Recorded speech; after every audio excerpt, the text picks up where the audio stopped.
Welcome to Sound Bites, hosted by registered dietitian nutritionist Melissa Joy Dobbins.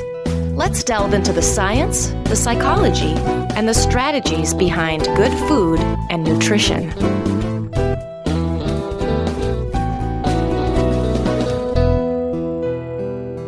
Hello, and welcome to the Sound Bites podcast. I'm your host, Melissa Joy Dobbins, a registered dietitian nutritionist and a certified diabetes care and education specialist. Today, we're coming to you live from the Expo Hall floor at the 2025 Food and Nutrition Conference and Expo, the annual meeting of the Academy of Nutrition and Dietetics, and the world's largest gathering of food and nutrition professionals. This episode is part of a special 4-part series from Danone North America, with each episode supported by one of their brands. Today's episode is brought to you by Light and Fit. Throughout the series, I'll be sitting down with experts to explore the latest science and practical strategies that help people of all ages eat well and feel well. And because we're recording live here at Fancy, we'll also be taking questions from the audience. So be sure to stick around until the end of each episode to hear these questions answered by our guests. Also, this episode has been approved by the Commission on Dietetic Registration for 1 CPEU for registered dietitians. For more information about this continuing education activity, go to my website at soundbitesrd.com/free CEUs. That's where you'll get all the details about how to listen, learn, and earn 1 free continuing education credit. Today's episode is about type 2 diabetes risk reduction and management, with a focus on how culturally relevant, patient-centered strategies can make nutrition guidance more sustainable and impactful. Joining me is Constance Brown-Riggs, a registered dietitian and expert in diabetes care and education. She has worked extensively with African American and Caribbean communities to develop sustainable, culturally appropriate dietary strategies for managing and reducing the risk of type 2 diabetes. As a certified diabetes care and education specialist, Connie emphasizes patient-centered approaches that incorporate nutrient-dense foods like yogurt into flexible eating patterns tailored to the individual's cultural and dietary preferences. Connie and I are both paid consultants to Danone North America to share the science and support for yogurt's role in a healthy eating pattern.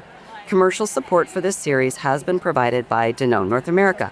Connie, welcome to the podcast. Thank you. I'm so excited to see you here at Fancy in Nashville. We are both certified diabetes care and education specialists, and we've known each other for a long time. We've worked together in many capacities, so it's so great to have you here. Let's set the stage for our listeners. When we think about type 2 diabetes management and risk reduction, I'd like to talk about why culturally relevant care matters so much. So first, can you tell us how you define culturally relevant care? Sure.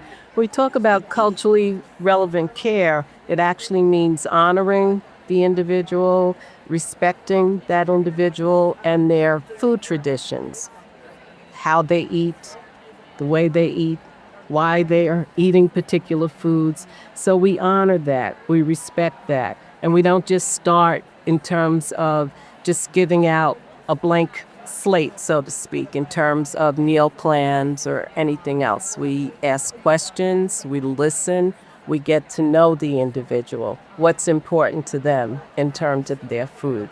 So that's culturally relevant care. Okay, thank you. When we think about culturally relevant care in the context of type 2 diabetes management and risk reduction, what might that look like? Well, if someone, for an example, is from the Caribbean, okay, so we're going to look at what they typically eat, take those foods, and see where we can, do we need to add anything else? Do we need to make it more nutrient dense? And tailor that for the individual. So, I always think of myself as a facilitator of change, not telling them, no, you can't have this, but let's look at the way you're eating. If it's, peas and rice, what else might we add to that? Maybe we're going to add calla rouge to that, to add more leafy greens. So it's really looking at what that individual eats on a daily basis and working from there. Excellent. So, why is this approach so important when we think about engaging patients in long term changes? I mean, like, what happens when nutrition guidance doesn't align with someone's cultural foods or lifestyle? If it doesn't align, it's not going to be sustainable. From the long-term perspective, we have to make sure that we're including the foods that they eat. And if we're asking questions and getting that information from them, we're actually empowering them to go for the long haul, for those sustainable changes. So it has to be something they relate to. It has to be relative. So, we've talked a little bit about why it's so important to ground diabetes care in culture and context. So, let's shift gears a little and look at the science and what the evidence tells us about flexible eating patterns, even specific foods like yogurt, in supporting type 2 diabetes risk reduction.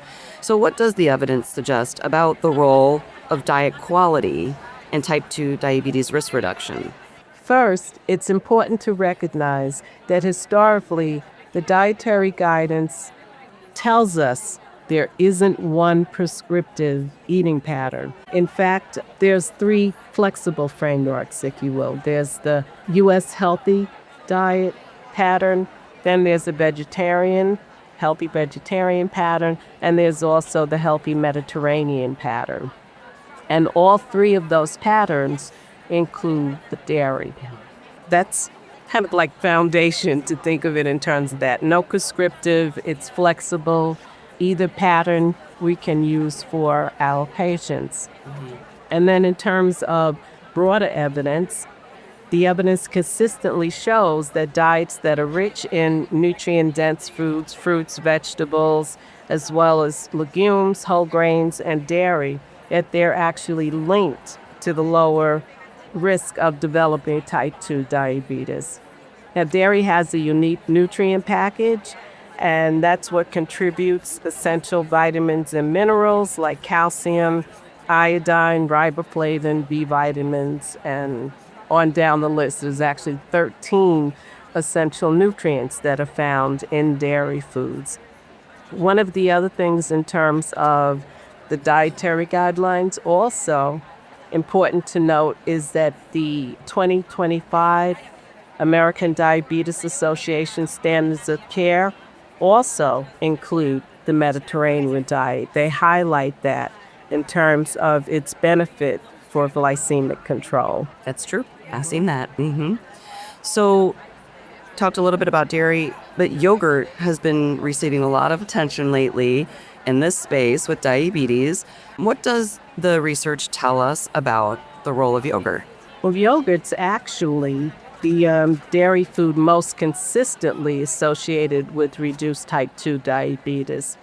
And cohort studies across diverse populations show the connection, and decades of observational research as well.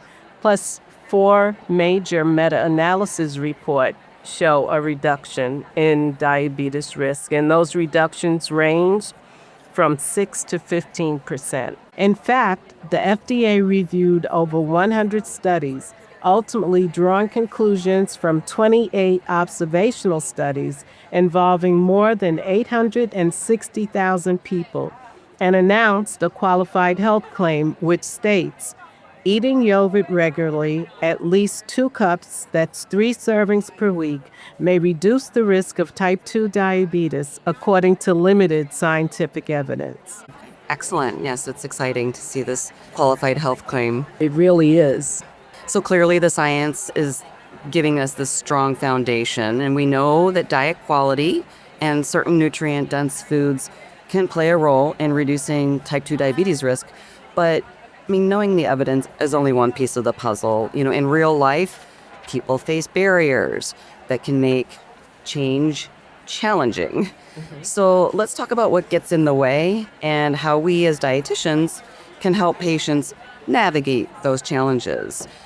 First of all, in your work as a registered dietitian and diabetes educator, what are the biggest barriers that you're seeing with patients when it comes to changing their eating habits? Some of the barriers are cost, accessibility. If they're living in an area that fruits and vegetables aren't accessible. Maybe it's just bodegas. They're unable to actually get what they need. Those are some of the major barriers. Also, misinformation. They're confused. There's a lot of different sound bites, if you will, going around. They go on Facebook and all the social media, and they're getting all this conflicting information. So that's one of the major barriers that I find. Yes. Are there any specific misconceptions around healthy eating that you think makes your job a little harder? For an example, they may think that they're unable to eat yogurt. For an example, for someone with diabetes, they think that yogurt has too much sugar in it, and for that reason, they should stay away from it. So, of course, it's giving them the accurate information and showing them how they can include that. But that is one of the barriers. And that's significant for African American, for minority populations who often may find that they have problems with lactose intolerance, lactose maldigestion. And so they need to understand the benefit of yogurt and how they can include that in their meal plan and include it in a comfortable way in terms of lactose intolerance. Yes, because the yogurt is better tolerated than just regular straight up milk. Yeah. For many people with lactose intolerance or lactose maldigestion. One way that I've found that dietitians can help patients navigate these barriers without making them feel judged, adding any guilt, is through patient-centered care. And Connie, I know you're familiar with this, but for our listeners, patient-centered care and communication is defined as providing care that is respectful of and responsive of individual patient preferences, needs, and values, and ensuring that patient values guide all clinical decisions. And patient-centered care is also reported to improve patient health and satisfaction outcomes, and may play an important role in providing culturally sensitive care. So, Connie, what strategies have you found most effective for providing patient-centered care in your practice? Well, we know that we have to translate the meal patterns into real life, okay? And we know that can be challenging for our patients. As we mentioned earlier, in terms of barriers that they face, cost, the access, and that's where patient-centered care actually comes in. And one excellent example in terms of patient-centered care is the Med-South diet. Not many people are familiar with that. Hopefully after today, we'll have many more looking up that information. But the Med-South diet was developed by researchers at the University of North Carolina in collaboration with community partners. And it was designed as a culturally adapted version of the Mediterranean diet. And this is for individuals living in the southeastern United States, where there's that large population in terms of diabetes, hypertension, and cardiovascular disease. So the goal was to make a diet with food that was familiar, affordable, and acceptable, and especially for African American adults, as I said, who are experiencing these high rates of diabetes, hypertension, and cardiovascular disease. So what makes the Med-South diet distinct is that it retains the cardioprotective elements of the Mediterranean diet, but at the same time, it's emphasizing those foods that are regional and that, Southerners are more acceptable than what's easily available for them, what's accessible. So you might think in terms of what's actually in the Mediterranean diet, leafy greens like collards and turnips, they would have that instead of spinach or kale, sweet potatoes and okra as the vegetable staples in that diet, canola oil replaces the olive oil, and that's because, of course, canola oil is less expensive, that they're still getting that cardioprotective value from the Mediterranean diet. So that's definitely one way of adapting, and it's patient-centered. And it involved the patients as well. They help to formulate the Med-South diet. There's also a cookbook, the Med-South cookbook, which the individuals in the study actually developed the recipes for that cookbook. Oh, very interesting. Yeah, I have not heard of this. It sounds like the perfect opportunity for a dietitian to discover and listen to what foods that patient finds familiar and culturally preference. Exactly. And then the dietitian would say, well, this kind of goes in this group and this can substitute for this. Absolutely. Absolutely. So there's no one size fits all. It's based on the individual, person-centered. Yes. And, when we're talking about healthy dietary patterns instead of a diet, and certainly not a sample menu, people think they want that, but that's only going to serve them for the short term. And even when you explain to the patient, this is kind of what one day might look like, they'll say, well, I don't like that food. Or, oh, I'm going to get bored eating this every day. Every time. This is going to help us transition into your individualized meal plan. Yes. Very important. Earlier, you had mentioned fear-based messaging. And of course, we're talking about nutrition advice that doesn't reflect cultural preferences and foodways. When it comes to dietitians and other healthcare professionals trying to be more sensitive to culturally diverse populations and the foods that they eat, do you have any suggestions on how we can approach that just initially, what our frame of mind should be? Well, the frame of mind should be open. I talk about implicit bias a lot, and that is something that sometimes it's hard for RDs, any professional actually, to really recognize the fact that they might have a bias, of an individual. So it's really putting aside. So the first step would be to recognize that we all have biases, and then to approach that individual with an open mind, no preconceived ideas of, what foods they may eat or may not eat. We've got to ask the questions and listen to the patient. So again, implicit bias can actually be a stumbling block. That could be another barrier, as we talk about the barriers that the patients face. Right. Bias is one of those barriers. Yes, a lot of, like you said, being open, listening, asking. I know for myself sometimes, even though I'm a podcast host and my job is to ask questions, I find it a little uncomfortable sometimes to ask questions, but I remind myself that shows my interest and that I'm not making assumptions. And I think that really helps patients feel valued and heard. So I think that's really important. And you said also, not telling people what they should do, but you're that facilitator of change and working together with them. Do you have any language that you typically share around that? Like when you're talking with a patient about making changes, do you have any phrases that you could share with us? Okay, so rather than telling the patient what they should do, you want to help them set goals so that they feel motivated and capable, or set goals that they feel they're able to accomplish. And rather, again, than telling them, you want to ask, well, what ideas do you have as far as addressing this challenge? So you let them lead the way as opposed to you telling them what they should do.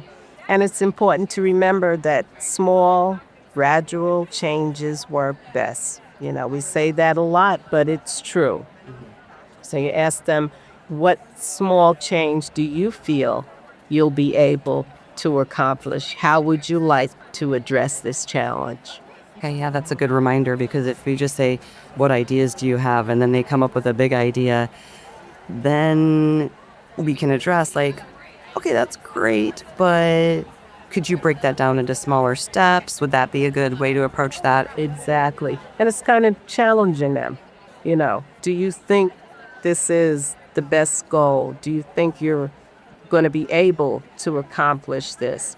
And sometimes I just pull them back and tell them, You don't have to do it all overnight. Exactly. It's not necessary. Small, gradual changes. And particularly when it comes to food and changing, a recipe, for an example, small tweak may be enough to make the necessary change. Yeah, very good. Well, I love what you're saying about patient-centered care and communication and setting aside our biases, even being aware of our biases. Let's talk more about how we can empower patients to adopt these flexible eating patterns that do feel achievable and enjoyable, not restrictive, and that also support diabetes risk reduction. So, are there some common food myths around type 2 diabetes that you help patients overcome? You had mentioned earlier about like feeling like they can't have yogurt. Certainly we know that there's a lot of fear factors involved with foods or food groups that they feel they've either been told that they should limit or avoid, or that they just assume that they can't have. Are there any specific examples that you can share? Well, one is yogurt and the time of day or how to use yogurt. There's the myth that it's only available or should only be eaten in the morning for breakfast. And of course, we know that yogurt can be part of any meal. And so it's breaking down that myth. Yogurt's versatile. I like to recommend that they use a savory dish, use yogurt with a savory dish. For example, use a little dollop of yogurt with the chili.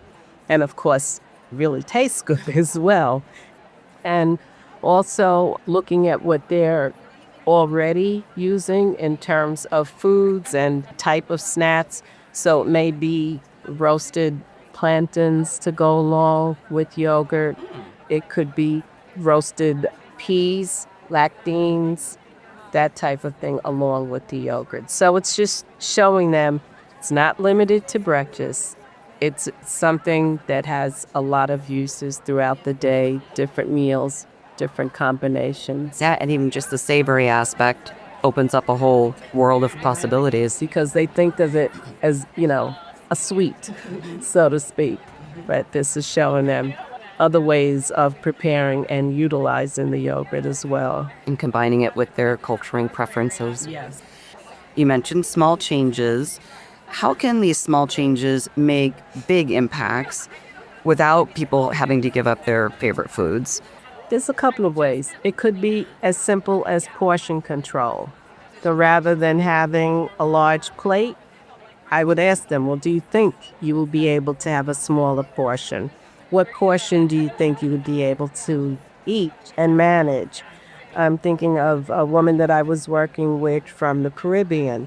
And of course, she loves rice and peas. And she thought when she came to me that she would no longer be able to include that in her meal plan.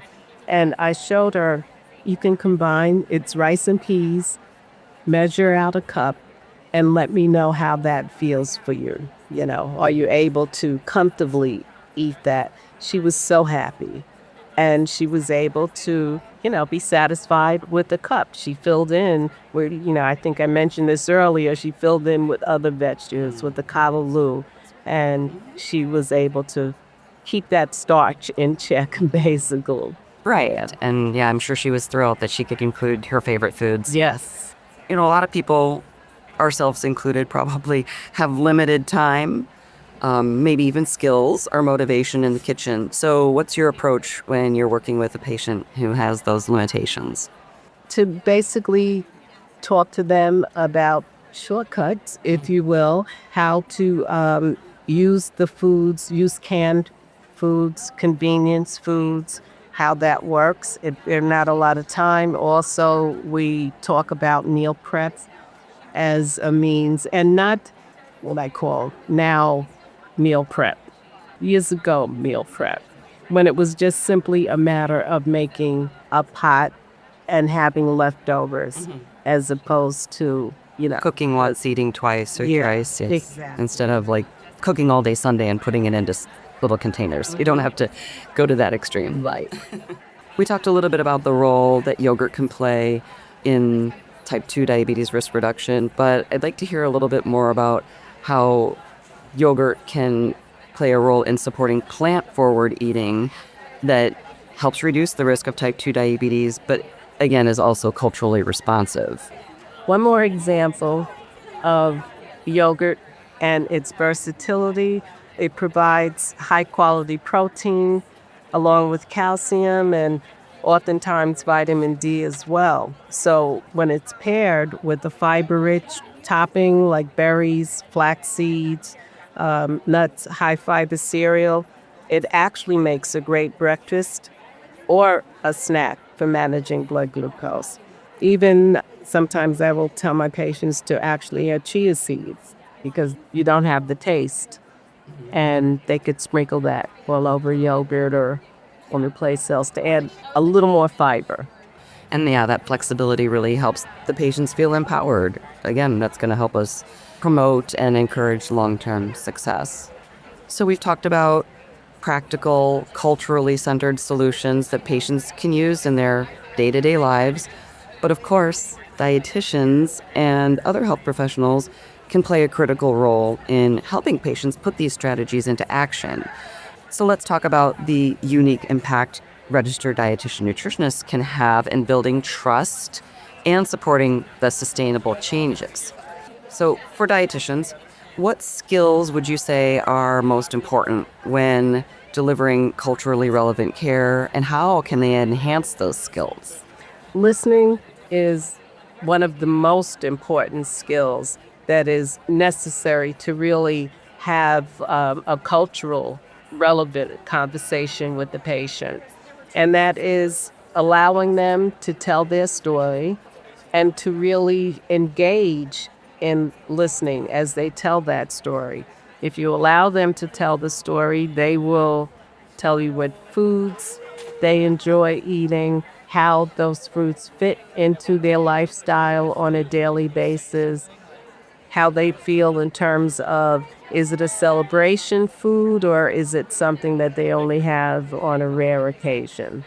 So listening and asking open-ended questions. That's how they will get that information. To enhance the skills, of course, continuing education and cultural competence, also building relationships with diverse communities. In terms of the DPGs that we have, that also will help as far as maybe becoming a member of Novadan or what's the Latino? Lahidan. Lahida. And maybe even Koga. I'm Yeah. a member of that. And that will help, to open insights. Trying recipe from a culture that they wouldn't ordinarily or necessarily make, but deliberately, intentional, going out and looking for these opportunities. Yes, you mentioned continuing education, and I know our dear diabetes DPG that is near and dear to our hearts. There's always great resources from them, and that's a great place to look for cultural competence opportunities. Building on that, how can dietitians build trust and rapport with patients from diverse cultural backgrounds? Any advice there? Again, it goes to asking those questions, open-ended questions. Show interest, genuine interest and curiosity, asking them to tell you, what foods do you eat at the holiday time? What food is important to you? Those are the questions to ask. And it's the same questions that you would ask anyone, that you should be asking anyone, I'll put it that way, is tell me about your lifestyle. You may just ask that question. Tell me about your lifestyle. Who's in the kitchen? Who's preparing the meal? Who else is in the household? Just ask them the questions. Yeah, and maybe framing it up with, I want to be sure that we can include your favorite foods so that they know you can be honest with me and I'm not judging. Or Yes. Yeah. Yes. So what does success look like when culturally relevant care is done well? How would a dietitian know that it's making a difference and they're on the right track? Well, one way certainly is outcomes. We'll be able to see, ideally a change in that A1C, their cholesterol level is coming down, and the person is coming back to you and engaging with you because now there's that trust factor. They feel seen. They feel that you understand and that you're not judging them, judging the food that they eat, that you're helping them to include that food on a regular basis. So it's sustainable. Excellent. We've covered a lot today, but now we're going to take a couple questions from our live audience. The first one is, patients often tell me they feel pressure to cut out their cultural foods to either manage or reduce their risk of type 2 diabetes. So how do you reframe that conversation? So let them know they do not have to cut out their cultural foods to manage their diabetes. It's showing them, as mentioned before, maybe cutting the portion, a smaller portion, the frequency in which they're eating a particular food, maybe tweaking the recipe just a little bit. But the most important thing is showing them how, not telling them they can't. Yeah, that definitely will not work, not long term. Right. Great. The second question is, sometimes I feel unsure about how to talk about traditional cultural foods with my patients. I don't want to say the wrong thing or make them feel bad. How can I approach these conversations more confidently? All right, so it's important to start with curiosity and respect. Ask the patient to tell you about the foods that matter to them and how they usually prepare that food. You don't have to be an expert in any cuisine, okay, and certainly not every cuisine. Patients will appreciate when you ask them to teach you. Teach me how you make that. What do you include in that particular recipe? And then, of course, build on the foods by suggesting simple ways that you can add, making it more nutrient dense. Okay, so balancing the plate. Again, I always say if they're eating on a platter, it still makes a difference if you show them that half that platter should be leafy green vegetables and a quarter would be the starch and the protein. Of course, we hope they would put it on a smaller plate, but the fact is, it still makes a difference. So putting it in terms that they can understand. Excellent. Thank you. Well, Connie, thank you so much for joining us today and sharing your expertise in culturally relevant diabetes care. It's so important. We've talked about how honoring cultural context, applying the evidence, and focusing on these patient-centered strategies can empower individuals to support type 2 diabetes management and risk reduction. And, I really feel like letting patients know that they don't have to give up their favorite foods is probably the most important thing in diabetes care. Absolutely. I say every day I'm giving patients back their food, honoring their traditional foods, and telling them they can include it. It's a matter of portion, and I always say strategic eating, not elimination, but strategic. Yes, not elimination, not restriction. And again, when they can have their favorite foods, they're going to be more successful long term. Absolutely. Well, thank you again, Connie, and thank you to our live audience here at Fancy for being part of this important conversation. This episode is part of a special 4-part series brought to you by Danone North America. Be sure to check out the other episodes where we explore child nutrition, gut health, and weight management. Each episode brings new science and practical strategies for your practice. And remember, go to my website at soundbitesrd.com/free CEUs. That's where you'll get all the details about how to listen, learn, and earn 1 free continuing education credit, and where you'll also have access to resources related to this podcast episode. Thanks again for tuning in, and as always, enjoy your food with health in mind. Till next time, I'm Melissa Joy Dobbins, and this is the Soundbites Podcast. For more information, visit soundbitesrd.com. This podcast does not provide medical advice. It is for informational purposes only. Please see a registered dietitian for individualized advice. Music by Dave Burke, produced by Jag and Detroit Podcasts. Copyright Soundbites Inc., all rights reserved.